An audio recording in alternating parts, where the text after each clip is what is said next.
Karena itu hati-hati, hati-hati. Ini urusan nasab bukan sembarangan. Anda menyerang nasab seseorang itu dosa besar. Lebih-lebih nasabnya Ba'alawi, yang mana kita fahami Ba'alawi keturunan Nabi Muhammad SAW. Kalau Anda sudah menyakiti Ba'alawi, ini urusannya besar. Anda menyakiti para wali, urusannya besar. Anda menyakiti Hababah Fatimatus Zahra. Ketika Anda menyakiti Hababah Fatimatus Zahra dengan cara menyakiti anak cucunya, berarti Anda menyakiti Nabi Muhammad SAW. Kalau sudah menyakiti Nabi Muhammad SAW, maka urusannya dengan Allah Subhanahu wa Ta'ala. Allah Subhanahu wa Ta'ala berfirman, "Innal ladzina yu'dzunallaha wa rasulahu la'anahumullahu fid dunya wal akhirah wa 'adda lahum 'adzaban muhina." Sesungguhnya orang-orang yang menyakiti Allah Subhanahu wa Ta'ala dan menyakiti Rasulnya, maka apa dampaknya? Allah akan melaknat mereka di dunia dan di akhirat. Dan Allah akan menyiapkan bagi dia adzaban muhina, yaitu adab yang menghinakan. Jadi orang yang sudah menyakiti Nabi Muhammad SAW dengan cara menyakiti Hababah Fatimatus Zahra, menyakiti Hababah Fatimatus Zahra dengan cara menyakiti anak putune, menyakiti anak cucunya, ini bahaya. Anda bisa mendapatkan laknatnya Allah Subhanahu wa Ta'ala. Kalau sudah mendapatkan laknatnya Allah, mustahil orang itu akan bahagia di dunia, lebih-lebih selamat di akhirat. Ini bahaya. Ini urusannya dengan Nabi Muhammad SAW. Kemudian, masalah tes DNA, apakah perlu untuk menentukan nasab? Loh, tes DNA itu tidak bisa untuk menentukan nasab, untuk isbat itu tidak bisa. Kenapa? Kalau tes DNA itu alat untuk penentuan, pengokohan nasab, maka rancuh ini nasab. Kok bisa? Begini, anak hasil zina. Anak hasil zina kalau menurut syariat itu tidak bisa dinisbatkan kepada ayahnya. Tapi ketika tes DNA dilakukan untuk mengisbat nasab, maka anak zina tersebut akan berhubungan dengan ayah biologisnya. Akan ada connect, akan nyambung. Ini yang rancu. Anak hasil zina bisa diakui. Kenapa? Karena tes DNA. Tapi kalau urusan syariat, syariat mengatakan tes DNA tidak bisa. Nggak bisa untuk penisbatan nasab. Karena itu para ulama mengatakan tidak bisa tes DNA untuk menentukan atau untuk mengikrar, mengisbat daripada nasab. Lebih-lebih nasab Alawi. Terus sampelnya pakai siapa ini? Pakai sampelnya Nabi Muhammad, kan mustahil.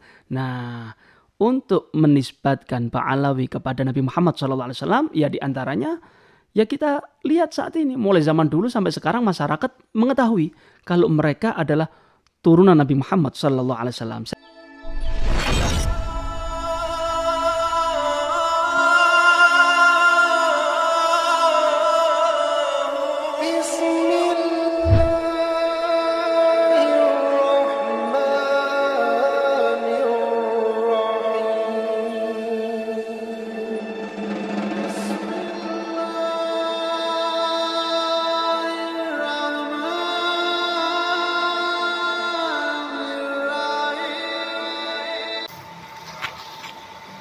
Assalamualaikum warahmatullahi wabarakatuh.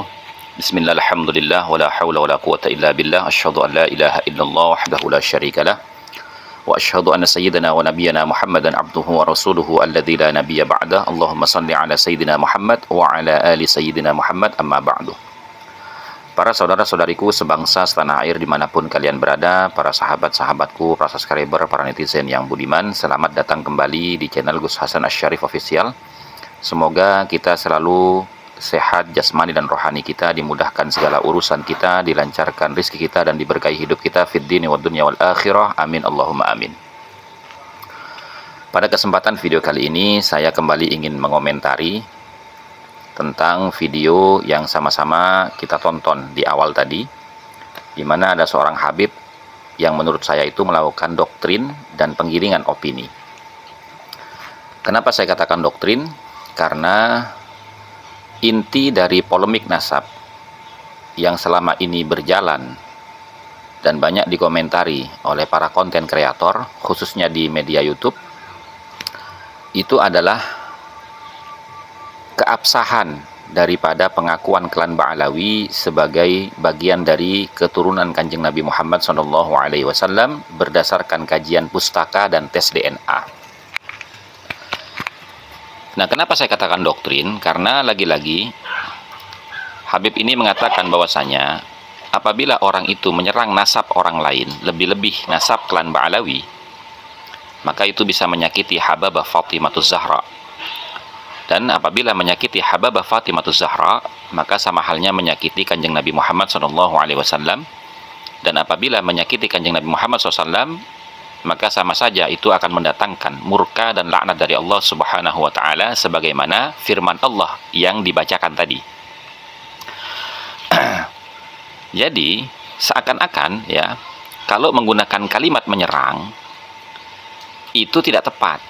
Karena kalau dikatakan menyerang, maka nasabnya klan Ba'alawi ini sudah terkonfirmasi, tervalidasi secara kajian pustaka dan tes DNA. Baru itu dikatakan menyerang. Tapi ini kan bukan menyerang nasabnya, tapi mempertanyakan keabsahan nasabnya. Karena secara kajian data pustaka dan juga tes DNA, tidak terkonfirmasi, tidak tervalidasi ketersambungan nasab mereka kepada Sayyid Ahmad bin Isa Ar-Rumi melalui jalur Ubaidillah yang diklaim sebagai salah satu putra daripada Ahmad bin Isa Ar-Rumi.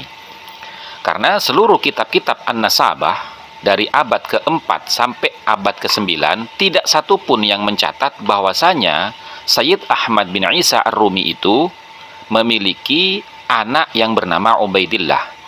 Yang tercatat hanya 3 anaknya, yaitu Muhammad, Ali, dan Husain. Dan juga tidak satupun kitab dari mulai abad ke-4 sampai abad ke-9 dari para ahli nasab yang mencatat bahwasanya Ahmad bin Isa itu berhijrah dari Basrah ke Hadramut, Yaman. Maka ini yang dipertanyakan. Dari mana klan Ba'alawi ini mendapatkan informasi bahwasanya Ahmad bin Isa Ar-Rumi yang menjadi pongkol nasab mereka untuk bersambung kepada Kanjeng Nabi silsilah nasabnya itu berhijrah dari Basrah ke Yaman. Dari mana sumbernya? Kemudian klaim mereka bahwasanya Ahmad bin Isa itu punya anak, salah satu di antaranya bernama Ubaidillah, itu juga sumbernya dari mana? Nah, ini bukan menyerang nasab. Ini bukan mento'an nasab, tapi mengkritisi nasab yang tidak terverifikasi dan tidak tervalidasi secara kajian pustaka para ahli nasab di seluruh dunia. Kemudian berbicara tentang masalah tes DNA, ya, kembali lagi kita harus menyodorkan data dan bukti bahwasanya hasil Muktamar NU, Bahsul Masail NU tahun 2004 yang diadakan di Jawa Tengah itu menyatakan tes DNA itu memang tidak bisa dijadikan sarana untuk mengilhak nasab seseorang. Akan tetapi hasil daripada tes DNA itu bisa menjadi sarana untuk membatalkan ilhak nasab seseorang. Maksudnya bagaimana? Habib tadi mengatakan bahwasanya ya, dengan tes DNA kita tidak bisa mengikrar atau mengisbat nasab seseorang. Betul. Karena untuk mengisbat nasab seseorang itu ya, kalau nasab yang dekat itu memang tidak bisa menggunakan tes DNA. Karena tes DNA itu hanya memprediksi hubungan biologis antara anak dengan bapak. Akan tetapi yang kita bahas saat ini adalah pengakuan daripada Habib Ali bin Abu Bakar Habib Ali bin Abu Bakar Asy-Syakran dalam kitabnya Al-Burqatul Musiqah, bahwasanya beliau ini nasabnya bersambung kepada Kanjeng Nabi. Nah, ini tidak terverifikasi oleh data kitab manapun. Maka yang sekarang mengikuti ikrar atau klaim daripada Habib Ali bin Abu Bakar Asy-Syakran, ketika kita minta buktinya tidak bisa menunjukkan bukti secara sanad periwayatan kitab-kitab ahli nasab, maka kita tuntut untuk tes DNA. sesuai dengan apa yang dicanangkan oleh Habib Rizik. Ya, pada waktu itu di mana Habib Rizik mendapatkan hadiah rambut dari Kanjeng Nabi, kemudian dia mengatakan dengan adanya rambut, alhamdulillah dengan adanya rambut Kanjeng Nabi ini, maka kita bisa periksa gennya Kanjeng Nabi Muhammad SAW untuk kita cocokkan dengan pongkol-pongkol Quraisy yang ada di seluruh dunia. Sehingga kita bisa tahu nih, apakah orang ini gennya bersambung dengan Nabi atau tidak. Kan begitu. Nah, jadi saya rasa ya ini harus diluruskan. Makanya saya katakan ini penggiringan opini. Yang awal tadi doktrin, yang ini penggiringan opini.